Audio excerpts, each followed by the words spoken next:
Hey everybody, it's Kenny K here again, and I wanted to bring another review of 1996 Scream, directed by Wes Craven, written by Kevin Williamson, but more the review about the extended scenes and ho- the basically maybe one deleted scene that isn't actually filmed or is filmed but not in a special edition or something. It's basically the movie. So I'm gonna talk about that like I did with Halloween 2, I did with Halloween 4, I did with the Predator, the Thing, and this is probably for a while my last review about the outtakes and so on, because it's pretty hard to find things sometimes. Now, the first thing I wanted to show you is basically yeah the first kills, which are in the uncensored cut, the most gory kills of the movie. Basically, you get basically your bang for your buck early on, and then after that it kind of becomes stale in gore. It's just stab, stab, stab, and breaking somebody's neck or something, but shooting somebody. But after that, it becomes stale. These two people, Casey and Steve, they get fucked up. So let's start with Steve. There is, of course, the theatrical version. We saw that he gets cut after losing the sick game the killer is playing with Casey about horror trivia. He gets cut, and we see a little bit of his guts. But here he gets cut, and you're gonna see a lot more of his guts. So here's that scene.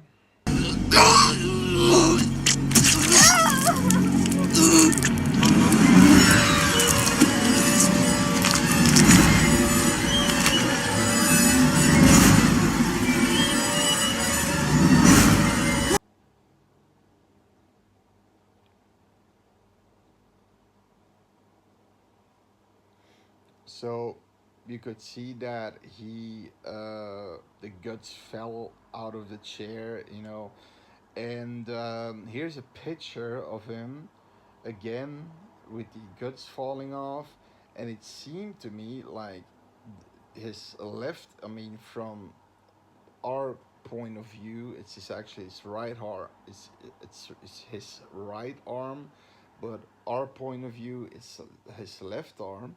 It seems to me like it's cut off. The killer didn't only disembowel him, but cut off his hand, because you can't see his hand. It looks like a bloody stump. Also, if you see, I believe you can see that Steve's other hand is free. So that's weird. And of course we get the next kill, and that's somebody did a cool thing with that. They added the music of a 1977 giallo horror movie. Now, giallo, I do like the early ones from the 70s and the 80s, especially Suspiria and Phenomena. Phenomena has a young Jennifer. It's Italian horror. That's the name for it, giallo movies, but it usually has a few known American or known American or English actors in there, like Jennifer Connelly in Phenomena and Donald Pleasance. In Suspiria, there's an American actress in there, but I don't really know her name. But there's a combo of Phenomena with Suspiria's, which I'm gonna show you the clip. here of Suspiria.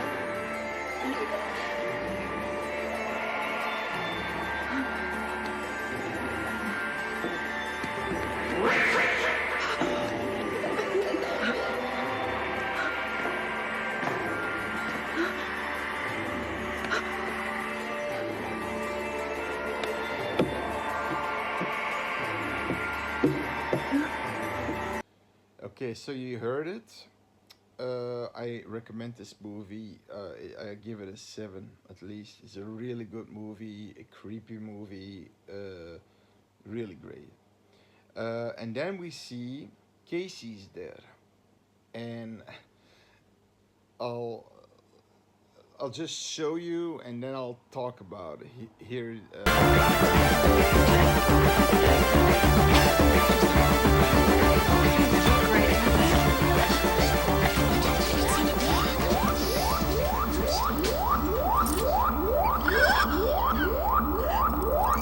Jesus!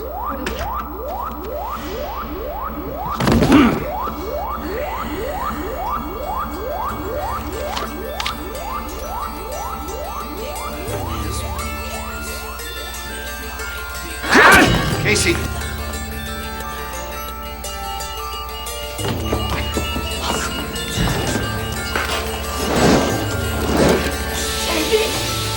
Casey! Casey! Where is she? Call the police.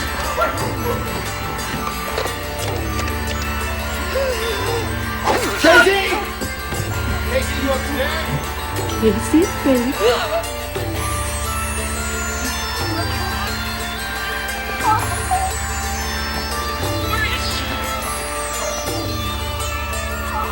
Oh my god, I can hear her!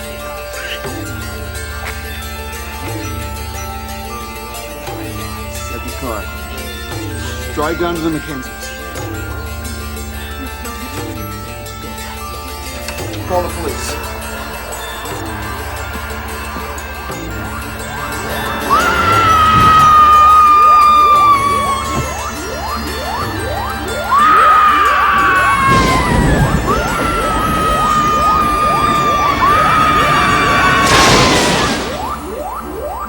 Slowly, like, and that's the unrated version. In the R-rated version, it just goes fast, and then you get a black screen.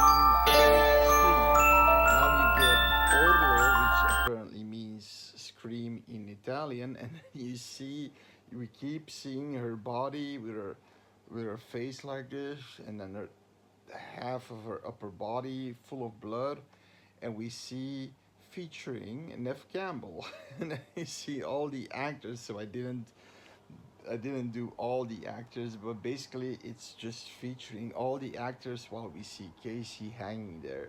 That's something new. That's something new. That's something you don't see in the unrated cartoons. That's somebody who put that together, and that's pretty cool. Um, Now, okay, these are basically the only scenes that were extended.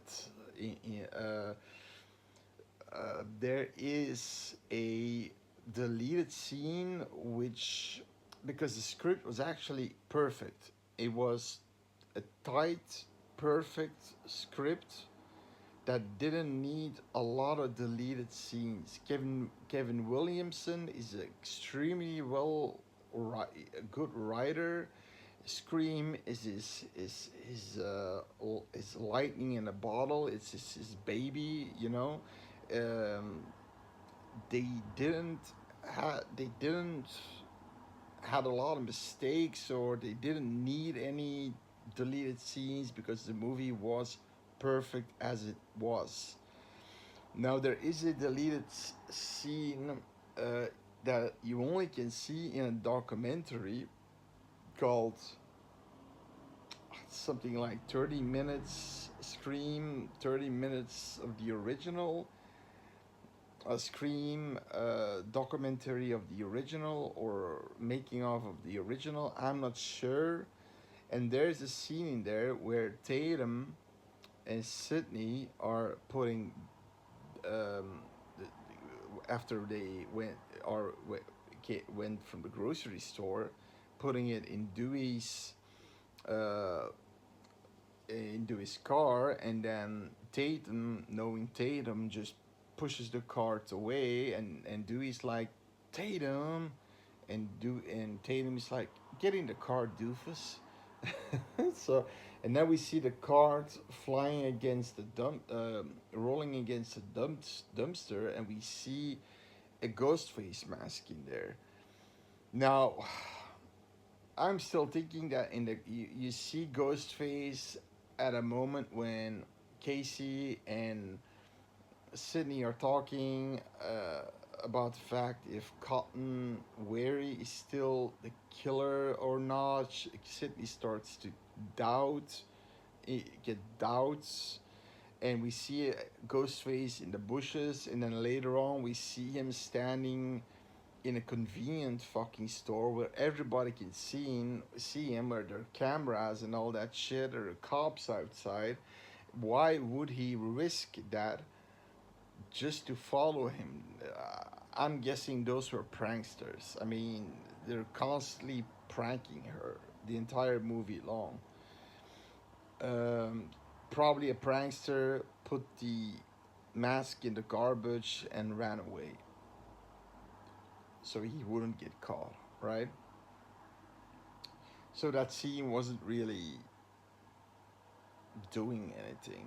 It could be adding more to the paranoia of, oh, what the fuck, and then yeah, but no. And then seconds later, they're both in the video store where Randy is working. So it doesn't really compute. Then we there's also a unscripted dialogue. The scripted dialogue, I believe, is when Tatum has sex with Stu. She thinks about that guy, a famous guy, to get in the mood. But she also talks about Stu being aggressive in bed and hurt her in bed. Uh, yeah, because he's a fucking psychopath. Um, then you have of course, the killing of Tatum. This is the R-rated version where she basically breaks her neck by garage door, breaking her neck, and here's the uncensored version where she basically the garage door squashes her head, but I mean, no drop of blood, gives at least a spittle of blood, a little bit blood out of the mouth. Normally, you would blood would come out every hole of her body. I mean, being from her face at least. If she gets squashed in her fucking face, but okay. It seems weird and kind of fake in my opinion. Yeah, that scene. There is a moment when, okay, you have Stu and Billy when they're basically saying they're gonna survive but they need to be wounded. So Stu stabs Billy, but Billy says keep it on the left and don't go too deep, and Stu goes too deep, and Billy is super angry about that, and he starts to cut away uh, at Stu, and you see Sydney's dad on the floor, and Stu is like, "Stop it, man! I'm getting woozy here. I think I'm dying here, man." And then you see the blood dripping off his arm in a puddle on the ground, because Billy really Billy basically almost or killed the guy if he didn't say stop. Yeah. I'm feeling a little bit woozy, man. I think I'm dying. And then, bam, with the phone on his fucking head. You hit me with the phone, you fucking dick. And that was apparently real because of the fake blood, and they were, slippery. He wanted to throw the phone next to him, but instead he threw the phone on his fucking head, and he immediately improvised. You fucking you threw the fucking phone on my head, you dick. Did you really call the police? Oh, my mommy and daddy are gonna be so bad. Oh man. And I hope in Scream 7 they go in the route, because he's also listed in the cast, Matthew Lillard, that he comes back as one of the ghost faces. It should be two at least, and one of them should be him. Yeah. Um, there is. Oh, yeah. There's also. Oh, this is basically okay. This is basically the written stuff that they had in the script. So they did had a few things that may have changed. You also have the extended death of Kenny, the camera guy, but I thought it was stupid. It's just his throat being slit a little bit longer on the look of him, and then what he does in the original is doing, get out of here, and he is pointing towards the little holes Sydney can crawl out. Because I always thought he's saying help. No, he's saying get out of here through the, because Kenny was a good guy. It was Gail who's being the bitch. But I didn't put that in there. It's just, I think it's just a longer slit of the throat. And yeah, so when uh, principal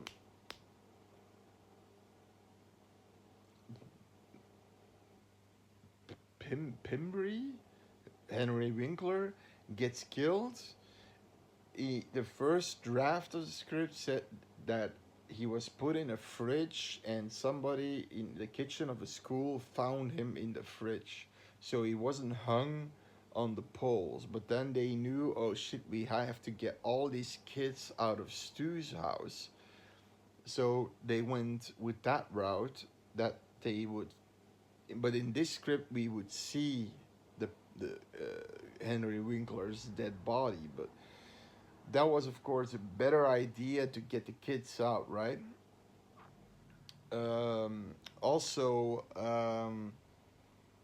yeah, there was this scene, an alternate ending, that the mastermind of the original kill of his wife was actually Sydney's dad, and he took Billy and Stu. He recruited them how to kill their wife, when he's gonna be there, with who he's gonna be there, to frame that person, Cotton Wary, for example, as the person who wants to be, he wants to frame, because he was fucking him, and he was so angry because he loved his wife, and this and this and that, and they did what he wanted to do, and of course Billy was happily to oblige, because she was also having sex with Hank. This is Hank Loomis, Billy's dad, and then Billy's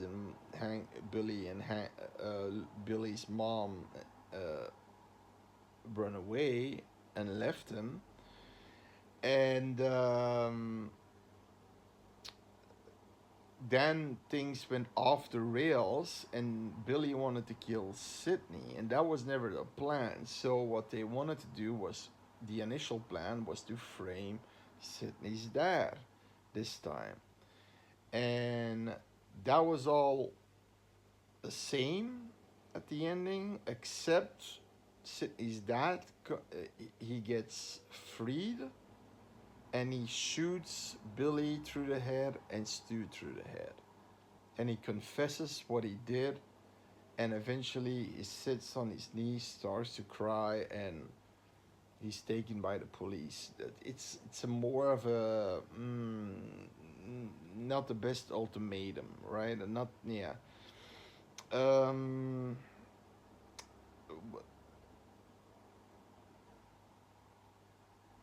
Is there something that I missed? Um,